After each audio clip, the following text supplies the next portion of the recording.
Hello everyone. कभी America की मदद से ईरान में रखी गई थी परमाणु कार्यक्रम की नींव, फिर खोमेनी की एंट्री से कैसे पलट गई पूरी कहानी, चलिए जानने की कोशिश करते हैं।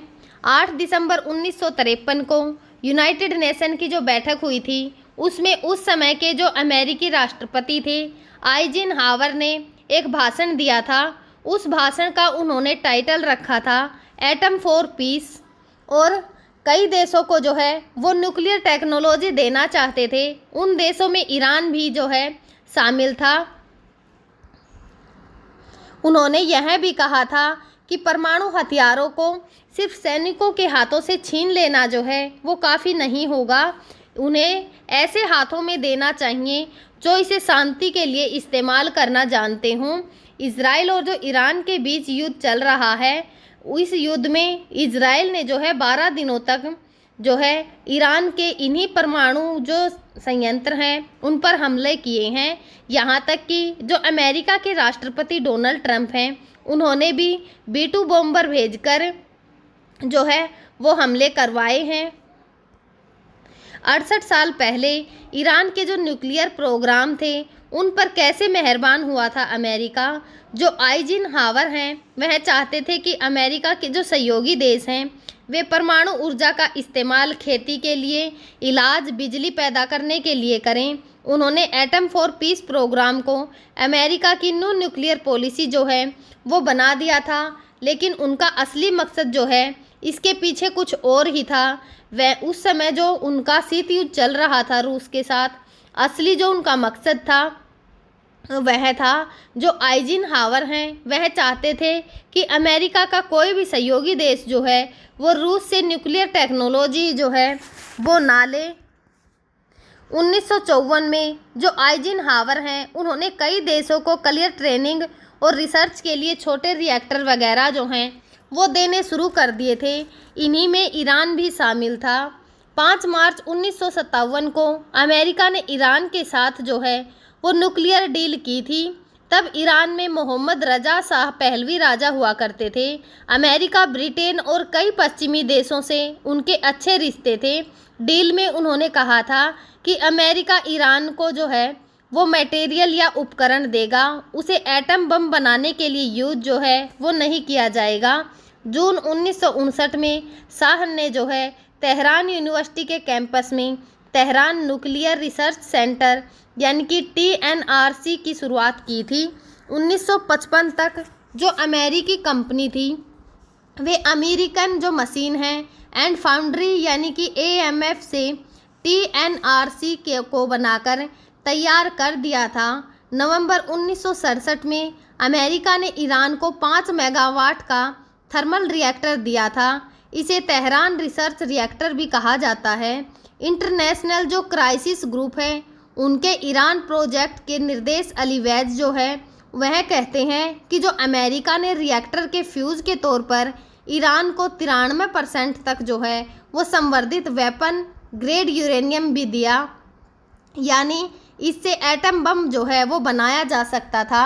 अमेरिकी ऑफिसर रॉबर्ट ने लंबे समय तक ईरान से उसका जो न्यूक्लियर प्रोग्राम है उसको सीमित करने को जो है लेकर अमेरिका की तरफ से बातचीत भी की थी। रॉबर्ट का कहना था कि हमने ही ईरान को स्टार्ट किट जो है वो दी थी। उन दिनों हम जो है वो न्यूक्लियर टेक्नोलॉजी की दुनिया में फैलने को लेकर बहुत चिंतित थे, इसलिए हमने इनके ट्रांसफ़र में बहुत लापरवाही की थी। 1 जुलाई 1968 को ईरान के जो परमाणु अप्रसार संधि यानी कि जो MPT हैं उन पर भी साइन कर दिए थे। इसमें भी वही बात थी कि ईरान जो है वो परमाणु रिएक्टर का इस्तेमाल बम बनाने के लिए नहीं करेगा। अमेरिका में जो न्यूक्लियर ट्रेनिंग है वो लेने के लिए जाते थे ईरानी स्टूडेंट। ईरान के जो न्यूक्लियर प्रोग्राम हैं उनके जनक कहे जाने वाले डॉक्टर अकबर जो अतेहमाद हैं उन्होंने 1968 में TNRC की जो औपचारिक शुरुआत कर दी थी। इसमें ब्रिटेन, तुर्की, अमेरिका और पाकिस्तान के जो साइंटिस्ट हैं वह भी काम करने लगे थे। 1970 में ईरानी स्टूडेंटों को न्यूक्लियर इंजीनियरिंग की पढ़ाई के लिए अमेरिका की जो मैसाचुसेट्स जो इंस्टीट्यूट है वहाँ पर टेक्नोलॉजी यानी कि MIT भेजा गया था। शाह ने इसका खर्च उठाया था और MIT में बतौर न्यूक्लियर साइंटिस्ट ट्रेनिंग लेने के लिए स्टूडेंट में कई महिलाएं भी मौजूद थी। ईरान से तेल से हुई कमाई अपने महंगे न्यूक्लियर प्रोग्राम में लगाई। अमेरिका के जो राष्ट्रपति हैं रिचर्ड निक्सन की पॉलिसी यूनाइटेड नेशन को कोरियोनेसिस एसोसिएट मिशन जो है गिरली अपने रिसर्च पेपर में लिखते हैं कि जो निक्सन ईरान के साथ संबंध बेहतर करना चाहते थे। मई 1972 में निक्सन की जो तेहरान यात्रा थी उसके दौरान शाह को मनचाहे हथियार खरीदने के लिए ब्लैंक चेक जो है वो मिला था।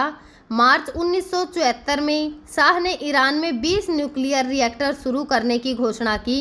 2 ही महीने बाद अमेरिकी राष्ट्रपति जो थे रिचर्ड निक्सन ने कई साइंटिस्ट को जो है तेहरान भेजा था और बुसर में 2 परमाणु रिएक्टर बनने भी शुरू हो गए थे।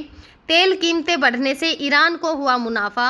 1973 में अरब इजराइल युद्ध जो है वो शुरू हुआ। तेल पैदा करने वाले देशों ने तेल के जो एक्सपर्ट थे उन पर बैन लगाया। इससे तेल की कीमत बढ़ी और ईरान को ज़बरदस्त मुनाफा हुआ। ईरान जो है वो रोज़ाना 60 लाख बैरल तेल का उत्पादन कर रहा था, जिससे उसे $5 बिलियन की कमाई हुई। ईरान के जो न्यूक्लियर प्रोग्राम हैं उन पर खूब पैसा जो है वो खर्च होने लगा। भारत का परमाणु परीक्षण 18 मई 1974 को भारत ने पहला शांतिपूर्ण परमाणु परीक्षण किया था। अमेरिका और ईरान जो हैं वो पाकिस्तान जैसे देश जो है ऐसा कर सकते हैं, तो शाह भी इस इलाके में पावर बैलेंस बनाने की सोचने लगे थे और उन्होंने ईरान के जो न्यूक्लियर प्रोग्राम हैं उनको हथियार बनाने की तरफ जो है वो शिफ्ट करना शुरू कर दिया था। शाह ने कहा था कि 30 तुच्छ देश जो हैं वो एटम बम बनाएंगे तो ईरान भी जो है वो बम बनाएगा। 18 दिसंबर 1972 को ईरान ने अपना खुद का न्यूक्लियर जो रिएक्टर है और एक बड़ा पावर प्लांट बनाने की घोषणा की। 18 मार्च 1974 को शाह ने कहा कि ईरान अगले 20 साल में 23,000 मेगावाट जो है न्यूक्लियर एनर्जी बना लेगा। अप्रैल में ईरान की परमाणु ऊर्जा संस्था यानी कि जो Atomic Energy Organization of Iran है उसकी शुरुआत हुई थी। शाह सिर्फ अमेरिका पर निर्भर नहीं रहना चाहते थे, उन्होंने अमेरिका के अलावा फ्रांस, जर्मनी सहित कई पश्चिमी देशों के साथ अरब डॉलरों की कई जो न्यूक्लियर डील हैं वह की और इसके तहत ईरान के जो बुशहर है और इसफान है उनमें न्यूक्लियर प्लांट जो है वो लगाए जाने लगे। जून 1974 में उन्होंने फ्रांसीसी अखबार लेंस इन्फाफेंस से परमाणु हथियार बनाने के सवाल पर कहा कि निश्चित रूप से वे जल्द ही, लेकिन भारत के उल्ट पर जो है हम पहले लोगों के बारे में सोचेंगे फिर टेक्नोलॉजी के बारे में। 2 ही दिन बाद शाह ने फ्रांस के ले मोडे अखबार ने कहा अगर इस इलाके में हर छोटा देश परमाणु हथियार से लैस होना चाहता है तो शायद किसी भी दूसरे देश का जो राष्ट्रीय हित है वह भी ऐसा करने में जो है वो हो सकते हैं। सितंबर 1975 में शाह ने साफ कहा था कि पाकिस्तान और भारत न्यूक्लियर ताकत के बारे में बात कर रहे हैं। 20 से 30 छोटे और तुच्छ देश जो हैं, यहाँ तक कि लीबिया भी परमाणु हथियार बनाने की बात कर रहा है।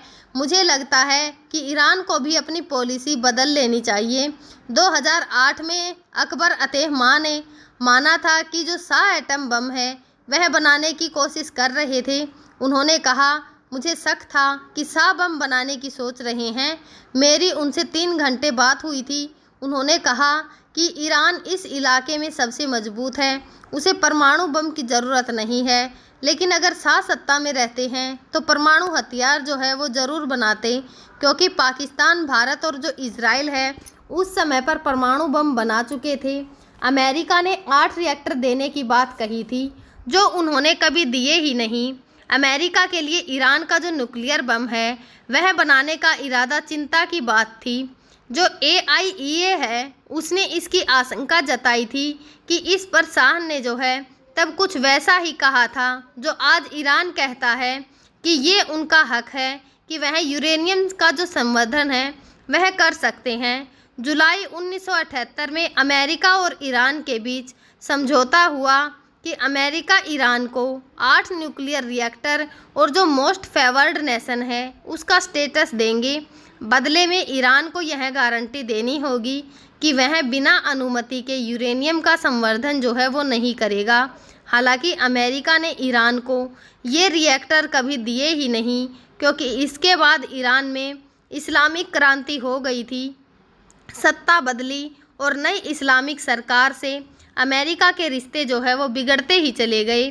खोमेनी ने कहा, न्यूक्लियर रिएक्टर में गेहूं भर दो। जनवरी 1978 में ईरान में जो इस्लामिक क्रांति हुई थी, शिया धर्मगुरु रूहेला खोमेनी की जो अगुवाई है उसमें लोग शाह से आज़ादी और इस्लामी शासन की मांग कर रहे थे। 8 सितंबर 1978 को शाह के विरोध में कोम शहर में जुलूस निकाला गया। इस पर जो है वो सेना ने गोलियां चला दी। इसके बाद पूरे ईरान में रजा शाह का विरोध शुरू हो गया। 16 जनवरी 1979 को शाह को जो है परिवार सहित ईरान से इजिप्ट भागना पड़ा था और 1 फरवरी को खोमेनी जो है वो 14 साल का वनवास काटकर वापस ईरान आ गए थे। खोमेनी अमेरिका, इजराइल और जो पश्चिमी देश हैं उनके खिलाफ थे। वेज कहते हैं कि ईरान का जो न्यूक्लियर प्लांट शुरू किया था वहाँ पर जो है शुक्रवार की नमाज के बाद डेथ टू अमेरिका के नारे जो हैं वो लगाए जाते थे। खोमेनी ने ईरान के जो न्यूक्लियर प्रोग्राम था उसको पश्चिमी देशों का प्रभाव मानकर सिरे से नकार दिया। शाह के लिए ईरान का परमाणु कार्यक्रम जो है वो ईरान को मॉडल बनाने वाला था। वहीं नई सरकार जो है इस तरक्की को वेस्ट टेक्नोलॉजी यानी कि पश्चिमी देशों का जो जहर है और जो भ्रष्टाचार है उसकी महंगी परियोजना मानती है। वेज के मुताबिक खोमेनी ने कहा था कि बुसर में जो है अधूरे नए जो न्यूक्लियर प्लांट हैं उनका इस्तेमाल गेहूं भरने के लिए गोदाम के तौर पर जो है वो किया जाना चाहिए। 7 अप्रैल 1980 को अमेरिका के जो राजनयिक संबंध ईरान से पूरी तरह से ख़त्म हो गई। दरअसल इनकी वजह से जो है शाह को कैंसर के इलाज के लिए तब के अमेरिकी जो प्रेसिडेंट जो हैं जिमी कार्टर ने अमेरिका आने की अनुमति दे दी थी।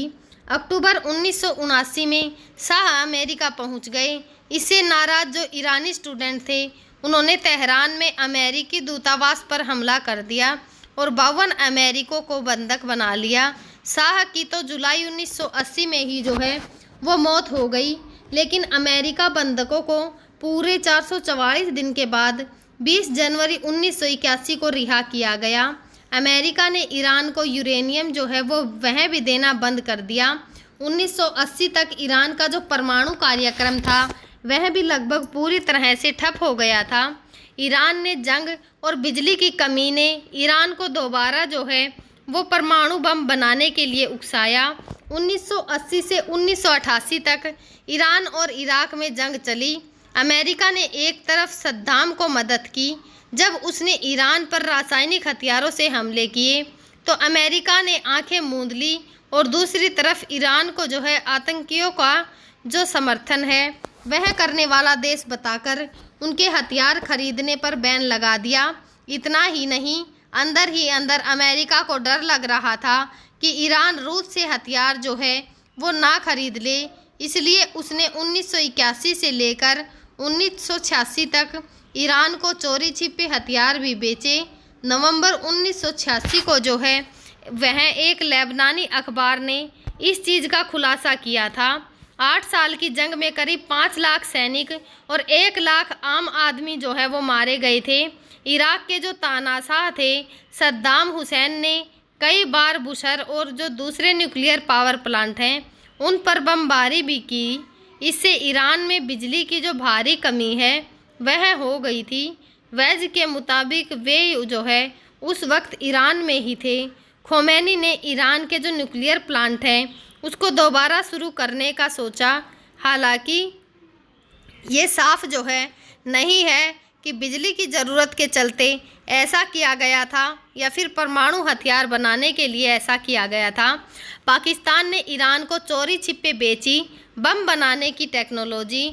1989 में खोमेनी की मृत्यु के बाद ईरान ने दोबारा परमाणु कार्यक्रम को तेज करने की कोशिश की। ईरान का कहना था कि उन्होंने कहना शुरू किया कि उसे न्यूक्लियर प्रोग्राम आगे बढ़ाने का हक है। 80 के दशक में ईरान ने पाकिस्तान की तरफ रुख किया। 28 मई 1998 को पाकिस्तान ने भारत के जवाब में जो है वो न्यूक्लियर बम के 5 सफल टेस्ट जो है किए। पाकिस्तान न्यूक्लियर साइंटिस्ट अब्दुल कादिर खान ने डच लेबोरेटरी से परमाणु बम की तकनीक जो है वो चुरा ली थी। गैरकानूनी तरीके से खान ने ईरान को भी जो है वो बम बनाने लायक यूरेनियम संवर्धित कराने वाली जो सेंट्रीफ्यूज मशीन थी उनकी टेक्नोलॉजी को बेच दिया। और क्विंटन और जो ओबामा हैं उनके दौर में अमेरिका के टॉप न्यूक्लियर ऑफिसर जो हैं वो रहे। गैरी समोरे के मुताबिक ईरान को जो है वो सेंट्रीफ्यूज मिलना ही पूरी दुनिया के लिए संकट खड़े होने की वजह थी। ईरान ने पाकिस्तान से तकनीक लेकर उस प्लांट में इस्तेमाल किया जिसे सालों पहले अमेरिका ने ही तेहरान में बनाया था। ईरान के विद्रोही गुट ने नतांज लेबोरेटरी का खुलासा कर दिया। 2001 में 9/11 को जो हमला हुआ था उसके बाद से अमेरिकी जो प्रेसिडेंट जॉर्ज बुश हैं उन्होंने कहा था कि ईरान लोगों के लिए मेरा मैसेज है कि अगर आपकी सरकार परमाणु हथियार बनाने की कोशिश करेगी तो आप लोगों के लिए सारे मौके ख़त्म हो जाएंगे। इसके बाद 2002 में ईरान ने जो है एक विद्रोही गुट पीपुल्स मुजाहिदीन ने है जो है जुड़े अलीजारेज जाफर जादेह ने दुनिया के सामने खुलासा कर दिया कि ईरान के नतांज और जो अराक इलाके हैं उनमें 2 सीक्रेट न्यूक्लियर लेबोरेटरीज जो हैं उनमें बम बनाने की कोशिश की जा रही है। इजराइल भी ईरान के न्यूक्लियर प्रोग्राम को अपने लिए खतरे की तरह देख रहा था। 2005 में अमेरिका और जो इजराइल हैं उनके हैकर्स ने नतांज लेबोरेटरी पर जो है वो स्टिक नेट नाम के इंटरनेट वायरस से अटैक किया। इससे ईरान का जो परमाणु कार्यक्रम था वह धीमा पड़ गया। इस दौरान ईरान ने फ्रांस जैसी जो यूरोपीय देश थे उनसे न्यूक्लियर डील करने की कोशिश की, लेकिन अमेरिका के दबाव में जो है कोई डील नहीं हो पाई। 2006 में ईरान ने गुप्त रूप से फोर्डो लेबोरेटरी बनानी शुरू की, लेकिन 2009 में अमेरिका और ब्रिटेन जो है उनकी खुफिया एजेंसियों को इस बात का पता चल गया। नतांज और फोर्डो पर समझौता नहीं हुआ तो बम गिरा दिए गए। 2012 से 2015 तक ईरान पर कई जगह के प्रतिबंध लगे। इसके चलते उन्हें तेल की जो बिक्री है उसमें $160 बिलियन का नुकसान हुआ। और 2013 में अमेरिका ने प्रतिबंध हटाने के बदले ईरान पर न्यूक्लियर डील करने का दबाव बनाया। ईरान का कहना था कि वह समझौते के लिए तैयार है, बस शर्तें हैं कि उनको कुछ यूरेनियम जो है वो संवर्धन करने की अनुमति दी जाए। जुलाई 2015 तक नतांज और जो फोर्डो है वहाँ पर लगभग 20,000 जो सेंट्रीफ्यूजल मशीनें हैं वह काम कर रही थी। इससे करीब 8 परमाणु बम बनाए जा सकते हैं।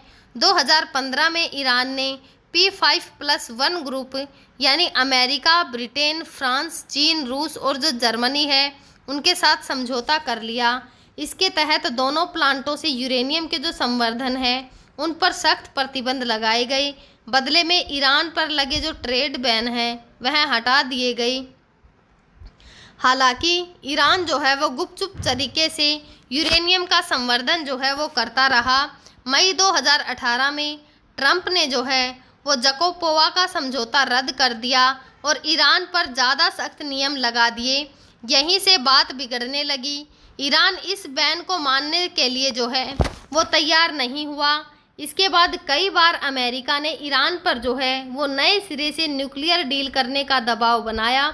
जब ऐसा नहीं हो सका तो 13 जून 2025 को इजराइल ने ईरान पर हमला कर दिया। नतांज और जो फोर्डो ज़मीन है उनके करीब 200 फीट नीचे गहराई में बने बंकर में है। इन्हें तबाह करने के लिए सिर्फ अमेरिका के पास ऐसे B-2 बॉम्बर विमान हैं जो 30,000 किलो के बम्पर बस्टर बम जो हैं वो गिरा सकते हैं। 22 जून को अमेरिका के B-2 बॉम्बर विमानों ने ईरान की न्यूक्लियर साइट पर बम गिरा दिए और जो इम्फान फोर्डो है वहाँ पर भी जो है अमेरिका ने बम गिराए थे। इसके बाद ट्रंप ने कहा कि इनमें ईरान में 3 न्यूक्लियर साइट पर सफल अटैक जो है वो पूरा किया गया। अब वे शांति का समय है। इसके बाद ईरान और जो इजराइल हैं उन दोनों के बीच सीज फायर के लिए वह दोनों तैयार हो गए। हालांकि अमेरिकी न्यूज़ चैनल जो CNN है उन्होंने न्यूयॉर्क टाइम्स से कहा है कि अमेरिका के हमलों में ईरान का जो न्यूक्लियर प्रोग्राम है वह तबाह नहीं हुआ है। कुछ मीडिया रिपोर्ट में यह भी कहा गया है कि ईरान ने पहले ही इन प्लांट से जो संवर्धित यूरेनियम है उसको हटा दिया था। हालांकि ट्रंप ने इन सभी जो दावे हैं उनको झूठा करार दिया है। हम जो है आगे भी आप सभी के साथ इसी प्रकार की जो इम्पोर्टेंट न्यूज़ होंगी जो हमारे एग्ज़ाम के पॉइंट ऑफ व्यू से भी बहुत ही ज़रूरी हैं हम आपके साथ साझा करते रहेंगे। तब तक आप पढ़ते रहिए, खुश रहिए। Thank you.